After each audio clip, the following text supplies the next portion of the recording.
우리 옆 사람에게 오늘 그렇게 축복했으면 좋겠습니다. 하나님은 정말 당신을 사랑하십니다. 그렇게 축복했으면 좋겠습니다. 네. 아멘으로 하답하시면 좋을 것 같습니다. 네.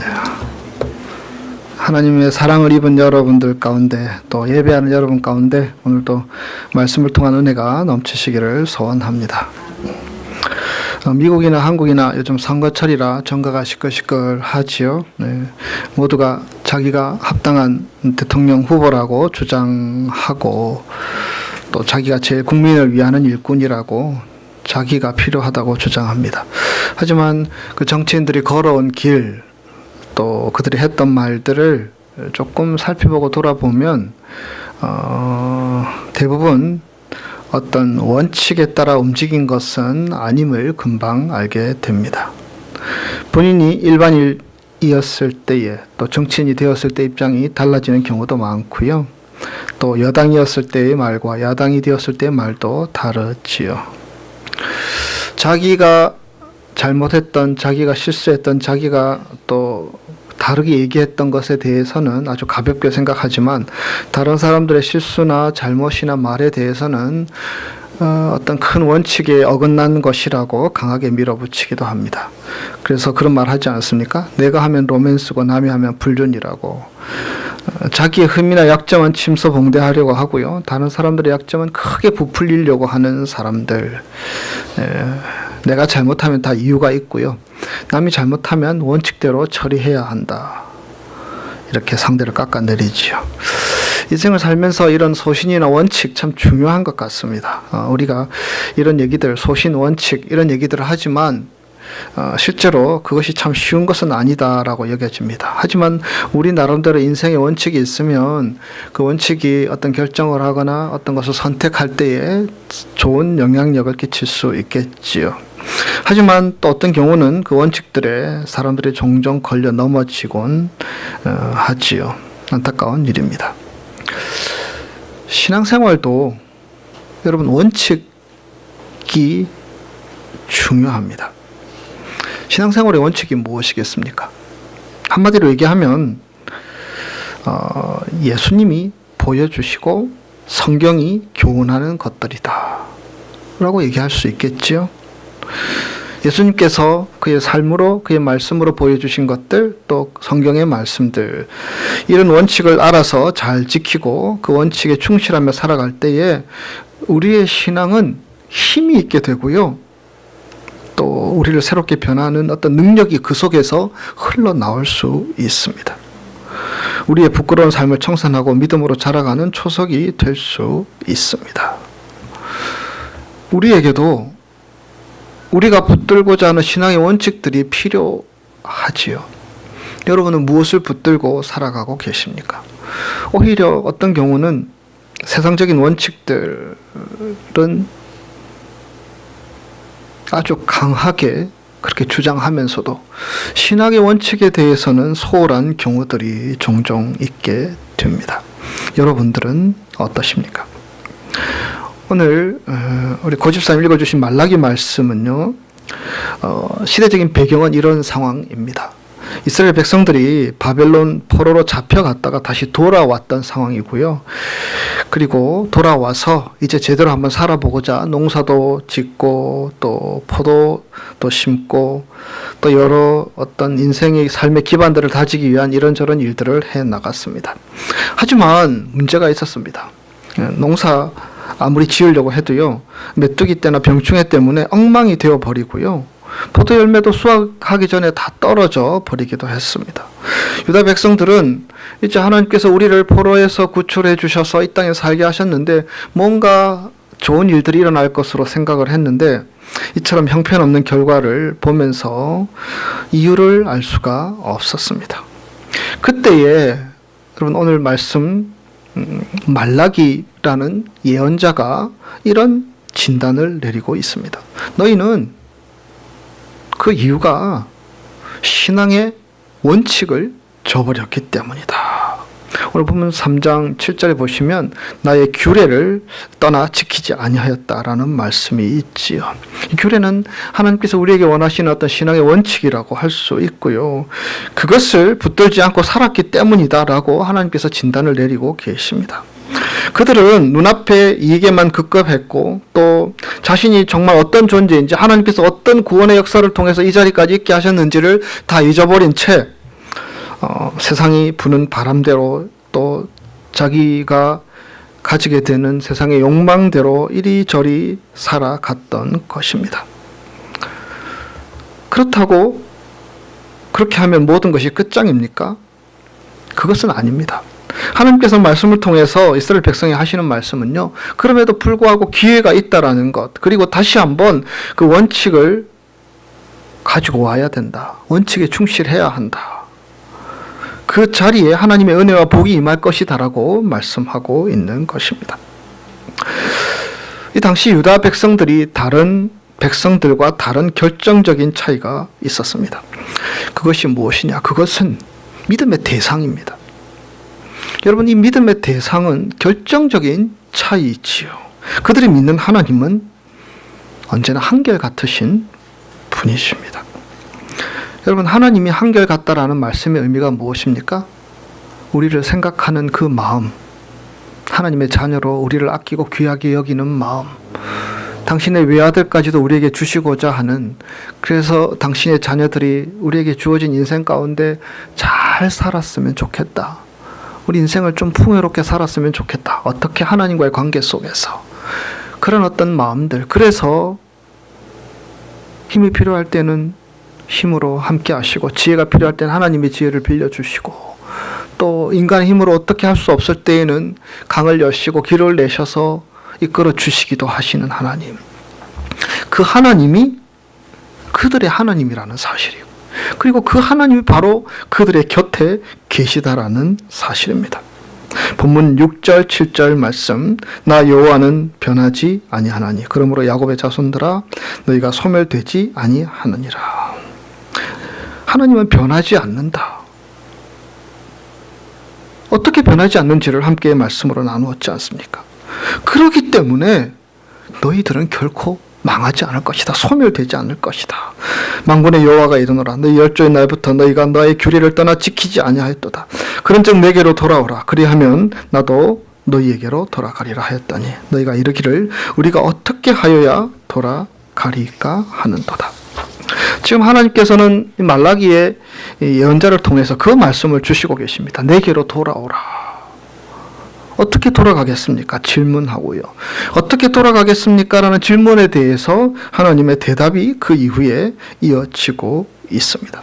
돌아오라는 것입니다. 돌아오라는 것은 다르게 얘기하면 무엇이겠습니까?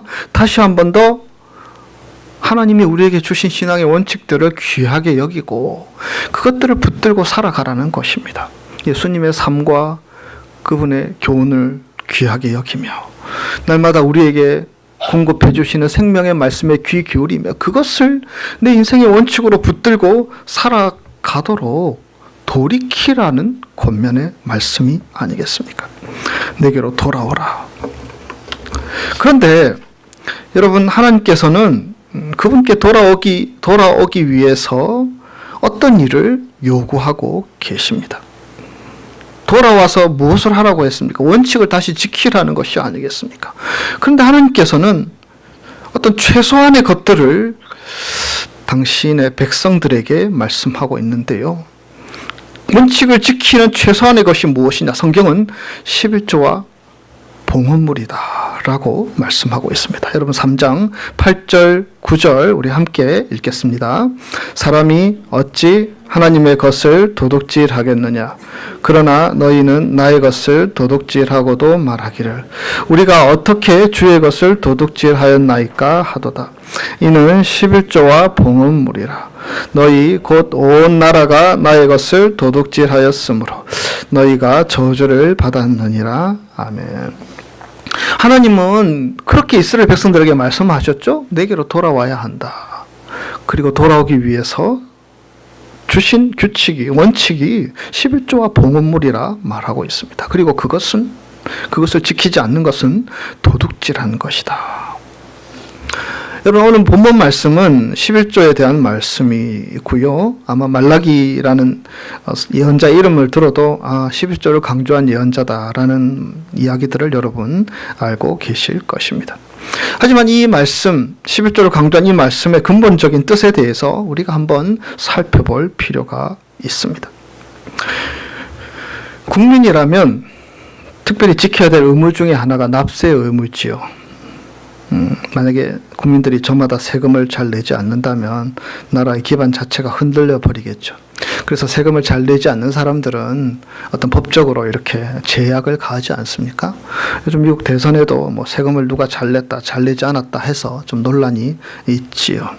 어쨌든 세금을 잘 내서 나라가 잘 유지될 수 있도록 해야죠. 물론 세금만 잘 낸다고 나라가 잘 돌아가느냐, 국민 각자가 맡은 일에 열심을 다해야 되고요. 그래야지 나라의 동력을 잃지 않고 나아갈 수 있게 되겠죠. 그런데 이 유다 백성들, 유다 나라에 있어서 그것을 지탱하는 힘은 이 당시에는 제사장 제도에 있었습니다. 제사장들이 건재하며 유다 백성들의 죄를 위하여서 기도하고 제사하는 한 그들은 안전할 수 있었습니다. 여러분, 이 당시 제사장은 지금의 목사와는 다르지요. 제사장은 하나님과 인간을 이어주는 도구였지요. 제사장을 통하지 않고는 하나님께 나아갈 수 없었죠. 하지만 예수 그리스도께서 이 땅에 오신 이후에 우리는 누구나 다 왕같은 제사장이 되어서 하나님 앞에 나아갈 수 있는 자격과 권리를 얻은 것이죠. 그래서 우리는 기도하는 것이고 의지하는 것이고 능력을 사모하는 것이고 그렇게 주님 앞에 나아가는 것이 아닙니까? 하지만 이 당시는 달랐습니다. 제사장이 하나님과 그들을 이어주는 유일한 통로였습니다. 그래서 제사장이 중요했고요. 제사장을 통해서 그들이 안전을 얻고 그들이 죄의 용서를 얻게 되고 제사장을 통해서 그들이 하나님과 소통할 수 있는 시간들을 얻을 수 있었습니다. 그래서 그들은 제사장의 규례들을 아주 소중히 여겼었지요. 근데 시간이 지나면서 어느 순간부터 이 제사장을 가볍게 여기기 시작했고요. 그리고 제사장이 살아갈 수 있는 것들을 공급하는 통로로서 봉헌물과 11조 바치는 것을 아까워하기 시작했습니다. 그러니까 제사장들은 자기 앞가름하기 힘들게 되고요. 왜냐하면 구약의 법은 제사장들은 다른 이들이 그들의 생계를 책임져 주었었거든요. 그런데 결국 제사장들은 가난을 이기지 못하고 먹고 살기 위해서 성전을 떠나게 되고, 그러다 보니까 하나님께 예배해야 하고 하나님께 제사를 드려야 하고 하나님과 소통해야 되는 그 공간이 점점 빛을 잃어가게 되었고요. 하나님과 소통하는 그 시간들이 점점 사라져 버리게 되었습니다. 지금 그것을 말하고 있는 것입니다. 여러분, 11조를 가장 먼저 한 사람이 누구입니까? 아브라함이라는 사람입니다. 아브라함은 자기 조카가 적들에 의해서 잡혀갔습니다. 그래서 그것을 구하기 위해서 특공대를 조직했습니다. 318명의 특공대를 조직해서 그돌라오메를 비롯한 적들을 무찌르고 무사히 조카와 자기 동족들을 구해왔습니다. 그리고 나서 만난 사람이 멜기세덱, 하나님의 제사장 멜기세덱을 만났고요. 이 아브라함은 멜기세덱에게 전리품의 10분의 1을 하나님께 바치는 마음으로 드렸습니다. 여기서 10분의 1을 드렸다는 의미가 무엇입니까? 우리가 이 전쟁에서 승리하게 된 것은 하나님이 도와주셔서 된 것입니다. 이 전쟁은 우리가 이긴 것이 아니고 하나님이 이기게 해 주신 것입니다. 그것에 대한 믿음의 고백이었지요. 이 승리는 나의 힘으로 얻은 것이 아니라 오직 하나님의 능력으로 얻은 것입니다. 그것을 선포하는 것이 11조를 바친 의미입니다. 우리가 드리는 11조도 저는 지금 제 힘으로 사는 것이 아니라 하나님의 힘으로 살고 있습니다 라는 신앙 고백이 담겨 있는 표현입니다. 그러니까 좀 더 나아가서 말하면 11조를 드리지 않는 사람은 아직은 내 힘으로 산다라고 생각하든지 내 힘으로 사는지 하나님의 힘으로 사는지 잘 모르겠구나라고 생각하는 것이 아니겠습니까? 야곱이 에서를 피해서 바단 아람으로 도망치는 가운데 그가 베델에서 하나님을 만났지요. 그러면서 거기에도 11조에 대한 이야기가 나오고 있습니다. 내가 11조를 드리겠습니다. 어떻게 하면 내가 이 자리까지 무사하게 오게 되면. 이것은 어떤 의미입니까? 형을 속이고 아버지를 속이고 낯선 곳으로 피신하면서 지금 야곱은 그의 앞길을 도대체 가늠할 수가 없었습니다. 아무것도 보이지 않는 상황이었습니다. 삼촌 집으로 가고 있지만 한 번도 본 적이 없는 삼촌 집으로 가고 있지요. 그러면서 그가 하나님 앞에 약속한 이유는 그것입니다. 내가 나중에 무사히 이 자리까지 다시 돌아올 수 있으면 그것은 하나님이 도와주신 것입니다. 그것을 11조를 드림으로 그렇게 고백하는 것이 아닙니까? 이제 모세 시대가 된 후에는 이 11조가 명문화되게 되지요. 레위기는 모든 것의 10분의 1을 하나님께 바치라고 명시하고 있습니다. 그렇게 한 이유가 무엇입니까? 그렇게 함으로써 이스라엘 백성이라면 누구든지 내 힘으로 살지 않는다는 것과 오직 하나님이 주시는 힘으로 산다라는 것을 믿음으로 고백하며 살아가라는 명령이었습니다.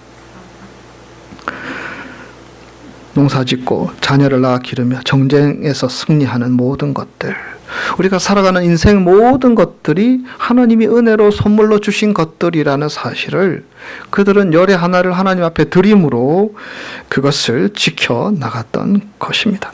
그래서 11조는 세금과 다릅니다. 마치 11조를 세금인 것처럼 생각하는 경우들이 많지요. 그러나 11조는 하나님이 우리의 모든 것을 책임져 주시고 모든 것에 복을 주시는 분이시라는 것을 인정하는 신앙의 고백이 아니겠습니까? 여러분, 우리는 그런 존재들입니다. 하나님이 주시는 것들로 살아가는 존재들입니다. 하나님께서 지혜를 주셔서 우리가 공부할 수 있습니다. 내가 똑똑하고 내가 잘나서 공부하는 것이 아니고 우리 믿는 사람들은 그 고백이 있지 않습니까? 하나님께서 나에게 공부할 학업할 지혜를 주셨다. 그렇게 믿는 것 아닙니까? 내가 직장을 가지고 일터를 가지고 있죠. 그것 내가 처세를 잘하고 요령이 좋고 능력이 있어서 내가 그런 것을 가졌다. 아니죠. 하나님께서 내게 주신 것입니다. 일할 수 있는 능력과 환경과 일터와 모든 것들을 주셨습니다. 하나님이 내게 가정을 주셨습니다. 하나님이 내게 건강을 주셨습니다. 하나님이 내게 인생을 주셨습니다. 하나님께서 오늘 내가 살아갈 수 있는 힘을 주셨습니다. 이렇게 믿음으로 고백할 수 있는 자가 바로 신앙인이요 믿음의 사람이 아닙니까?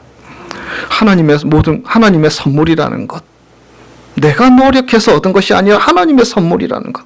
그래서 우리는 겸손할 수 있으며, 그래서 우리는 오늘도 하나님 앞에 의지하면서 하나님 앞에 드리며 나아갈 수 있는 것이 아닙니까? 근데 유다의 백성들의 문제는 그것이었습니다. 그것을 믿지 못했습니다. 그래서 이렇게 생각했죠. 우리가 저 수리아 총독에게도 세금을 꼬박꼬박 정기적으로 바치는데 하나님께도 세금을 내라고? 야, 그러면 우리는 이 세금을 이중으로 내는 거잖아. 우리가 어떻게 그런 고생을 하며 살 수 있어? 불평하며 그들은 하나님께 드려야 할 것들을 드리지 않았습니다. 무슨 의미입니까? 이제 하나님 도와주시지 않아도 내가 살 수 있다. 하나님 힘으로 살지 않고 자기 힘으로 살겠다라는 어떤 행동의 표시가 아니겠습니까? 하나님은 그것을 도둑질했다고 말씀합니다. 사실 그들은 11조만 떼먹은 것이 아니고요. 하나님의 은혜 전체를 떼먹은 것입니다. 우리가 함께 이야기했던 것처럼 우리가 세상에 살고 있는 모든 사람들은 하나님의 은혜를 누리고 경험하고 살고 있습니다. 우리에게 호흡할 수 있는 호흡도 하나님이 주신 것이며 물도 땅도 햇빛도 비도 하나님이 우리에게 주신 것입니다. 우리가 살아가는 모든 삶의 환경과 여건들, 내가 지금 호흡이 붙어있는 이 시간조차도 하나님께서 우리에게 은혜로 주신 것이며 하나님이 우리에게 선물로 주신 것들임을 믿습니다. 그래서 우리는 감사할 수 있는 것입니다. 내게 주신 모든 것이 하나님이 주신 것인데 하나님이 주신 것이라는 것을 인정하는 어떤 믿음의 표현으로 열의 하나를 하나님 앞에 드린다는 것, 그것이 우리의 믿음이며 우리의 신앙이 아니겠습니까? 이 당시 백성들의 11조는 제사장과 가난한 자들에게 돌아갔습니다. 하나님은 제사장들이 11조 예물을 받고 그들을 위해 늘 기도하게 함으로써 진노의 심판을 복으로 바꾸려 하셨고요. 이 제사장을 통해서 하나님과 소통할 수 있는 기회들을 허락하여 주신 것이죠. 그런데 그들이 하나님께 바치는 것에 인색해지자 그들을 위해 기도하는 제사장들도 사라져 버렸다는 것입니다. 농사를 지어도 소출이 없고 장사를 해도 이익이 없어졌다는 것입니다. 하나님께서 이 당시 유다 백성들을 아끼고 사랑하셔서 귀하게 여겨주셔서 주신 선물이 제사장이었는데, 그래서 제사장을 통해서 하나님을 경험하는 것이죠. 그런데 그것을 부담스럽고 번거로워서 발로 차버리는 것입니다. 우리의 신앙도 마찬가지죠. 여러분, 신앙생활하면서 하나님이 우리에게 요구하는 것들이 있습니다. 특히 재정적인 돈에 대한 부분들은 참 예민하고 민감하죠. 그래서 그것을 신앙의 잣대로 우리가 받아들이고 수용하고 인정하고 따르려고 하기보다는 머리를 굴리게 되고요. 이해 타산을 따지게 되고요.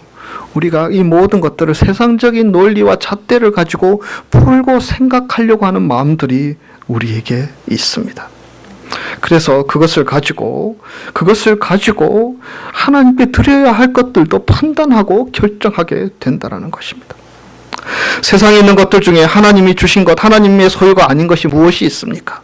모두가 다 하나님의 것입니다. 우리는 하나님께 빌려 쓰는 사람들입니다. 그런데 그 중에서도 특별히 하나님이 자신의 것으로 구별하라고 하신 것이 열의 하나, 11조가 아니겠습니까? 사실 백성들의 수입은 전부 다 하나님이 주신 것들이지요. 그런데 하나님께서 무엇이 아쉬워서, 하나님이 돈이 없어서, 하나님께서 경제적으로 부족해서 우리에게 그것을 요구하는 것이 아니겠지 않습니까? 여러분, 하나님께서 우리에게 열의 하나를 드리라는 이유와 목적이 무엇이겠습니까? 마치 제사장을 통해서 우리에게 은혜의 통로를 주셔서 그것을 통해서 우리를 새롭게 하고 우리의 믿음을 바로 세우게 하고 회개하고 우리의 신앙과 우리의 믿음을 더욱더 경건하게 바르게 세워나가도록 하기 위해서 제사장을 주셨듯이, 하나님께서는 열의 하나를 우리의 믿음의 고백으로 하나님 앞에 드림으로 우리의 믿음을 하나님 앞에 보이고 그것을 하나님의 은혜의 통로로 삼으라고 우리에게 주신 선물이라는 것입니다.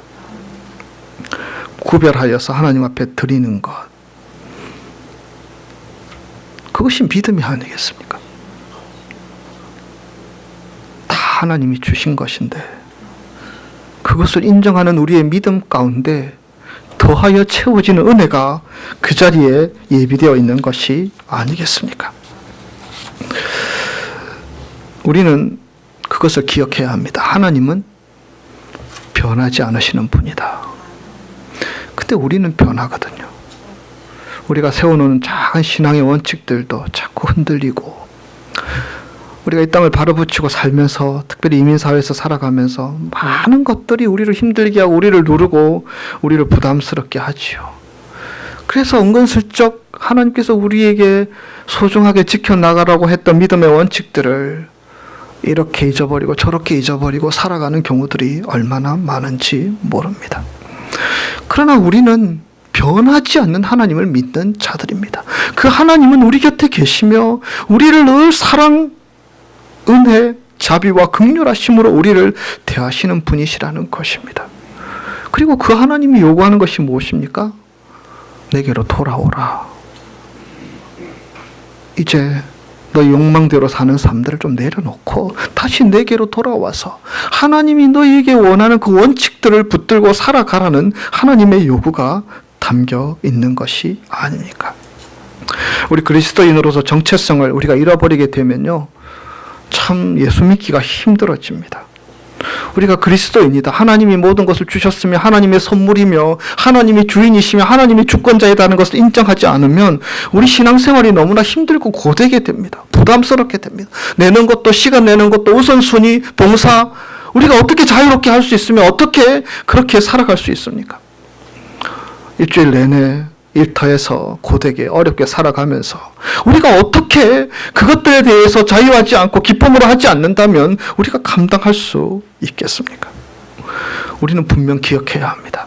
하나님은 변하지 않고 그 자리에 계시며 우리가 다시 돌아와서 믿음의 원칙들을 회복하기를 하나님은 기대하고 계시며 그 가운데 하나님이 요구하는 것이 열의 하나는 내 것이다.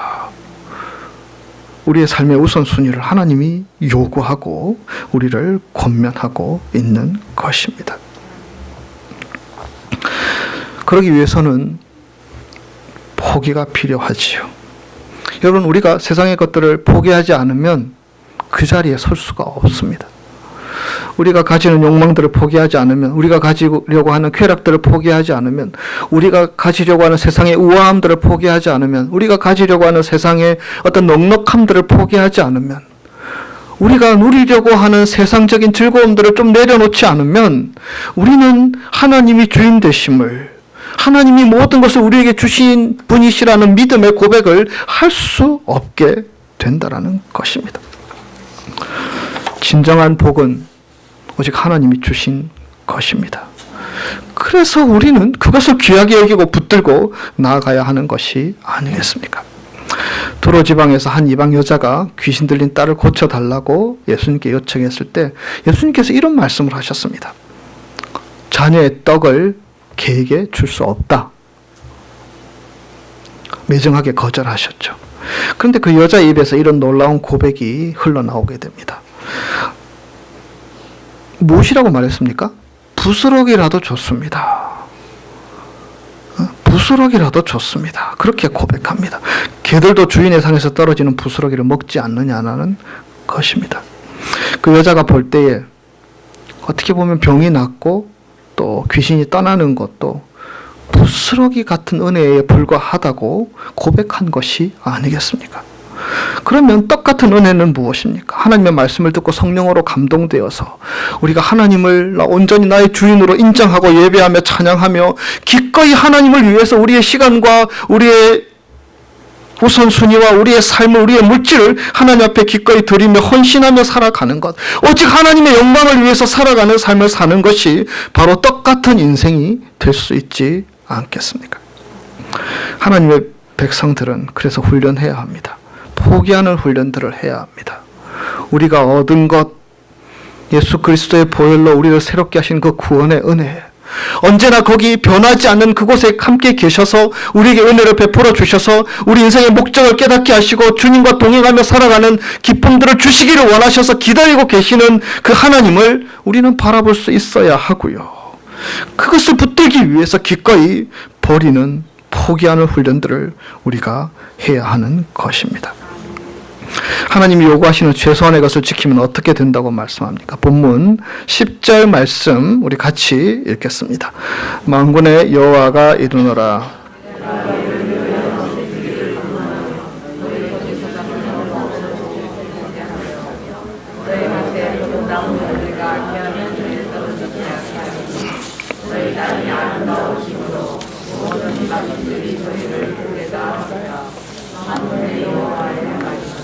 아멘. 11절 12절 말씀이었고요. 10절에 이렇게 기록되어 있습니다. 만군의 여호와가 이르노라.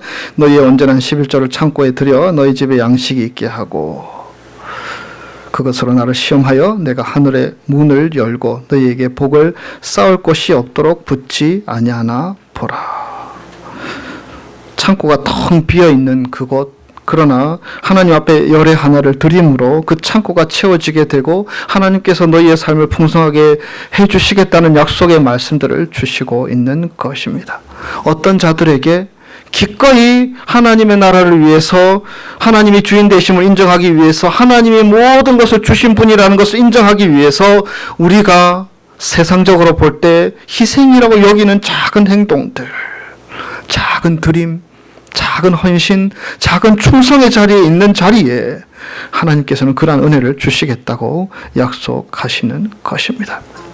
쌓을 곳이 없도록 복을 주신다는 말씀, 엄청난 은혜를 우리에게 주신다는 것입니다. 여러분, 우리가 살아가면서 우리가 평생의 가장 큰 복이 무엇인가?